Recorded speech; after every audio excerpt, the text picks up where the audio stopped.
Tom Frager nous embarque une nouvelle fois là où il se sent le mieux, entre la mer, les émotions et les bonnes vibrations. Septième continent est sorti il y a quelques jours. Pour en parler avec nous ce matin, Tom Frager. Salut Tom. Bonjour. Alors tu signes un retour lumineux, sincère et ancré dans tes racines reggae pop.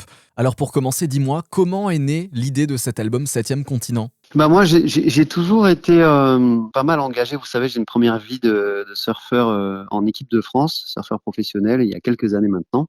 Et donc, j'ai toujours été très touché par le sujet de l'environnement, la protection de l'environnement et de l'océan en particulier. Et du coup, cette fois, j'ai eu envie d'aller plus loin dans mon engagement et je me suis dit que j'allais consacrer un album entier à ce combat qui m'est cher. Et donc, je me suis dit que j'allais réunir un maximum d'artistes autour de moi pour que le message soit encore plus fort. Et donc, voilà, c'est tout le sens de ce projet collaboratif avec plein de duos autour du thème de l'océan et de la protection de l'océan. Alors comment tu as trouvé l'équilibre entre ce côté solaire musicalement parlant et des sujets un peu plus graves, plus importants que tu abordes dans tes chansons? Eh bien, en réalité, je me suis dit qu'il fallait pas que je fasse uniquement des chansons qui parlent d'écologie. Je voulais que ça reste quand même assez cool et agréable à écouter. Donc, je me suis dit quels sont les thèmes les plus importants autour de l'océan qui me tiennent à cœur. Et donc, comme ça, j'ai dispatché les sujets et j'ai décidé de faire, par exemple, avec Peps, une chanson qui parle de ces jeunes migrants africains qui prennent la mer et dans un dernier voyage, qui des fois n'arrivent pas de l'autre côté. De la même manière que j'ai décidé de faire avec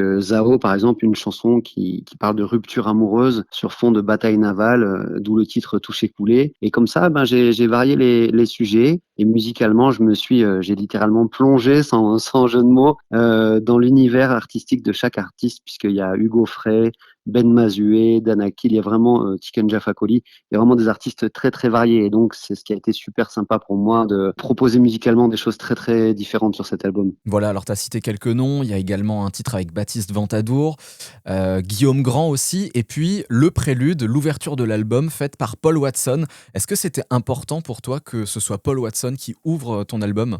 Oui, disons que Paul Watson, qu'on aime ou pas ce personnage, Paul Watson pour moi c'est le plus grand combattant de tous les temps pour l'océan. C'est quelqu'un qui a vraiment donné sa vie pour partir sur des bateaux en mer pour essayer de préserver les baleines de la pêche, notamment des baleiniers japonais. On a suivi un peu son histoire lorsqu'il était emprisonné au Danemark. Et donc oui, je trouvais que c'était un symbole très très puissant de justement de cette lutte pour préserver les océans. Alors si tu devais résumer cet album en une phrase, déjà est-ce que tu y arriverais et si oui, ce serait laquelle? Ah, en une phrase, c'est difficile parce qu'il y a tellement d'univers qui cohabitent sur cet album. Je dirais que c'est un voyage. Cet album, c'est vraiment une véritable traversée en bonne compagnie avec des artistes absolument extraordinaires, très généreux, à l'image de Hugo Frey, qui est quand même un artiste qui a 96 ans et qui a répondu tout de suite présent à mon appel et avec qui je partage une très très belle chanson. Donc, je dirais que c'est une belle traversée. Alors toi, Tom, tous tes albums ont été autoproduits,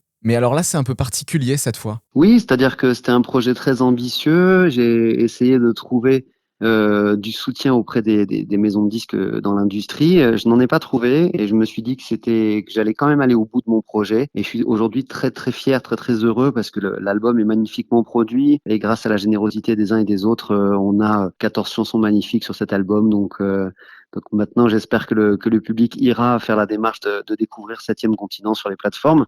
Parce qu'en plus de ça, ce que je n'ai pas dit, c'est que nous reversons une partie des recettes de cet album à une association qui s'appelle le Mouvement Bleu, que j'ai créée et avec laquelle je mets en place des campagnes de sensibilisation à la protection des océans. On organise des ramassages de déchets sur les plages. Et donc, c'est vraiment un album collaboratif qui va mener à des actions concrètes de protection de l'océan. L'album est sorti il y a quelques jours. Est-ce qu'on va avoir l'occasion de pouvoir le voir en live sur scène? Est-ce qu'il y a une tournée au programme? Oui, tout à fait. La belle nouvelle, c'est que même si je n'ai pas trouvé du coup de label pour m'accompagner sur ce projet, je vais repartir en tournée en 2026. Je prépare un nouveau spectacle qui commencera à Paris à la Boule Noire le 28 mars. Et ensuite, comme ça, je vais tourner tout le printemps, l'été, l'automne 2026 un peu partout en France. Et peut-être que je passerai faire un coucou du côté de Radio Mélodie. Merci beaucoup Tom Frager d'avoir été avec nous ce matin. Merci beaucoup Quentin, merci à toute l'équipe et à bientôt par chez vous.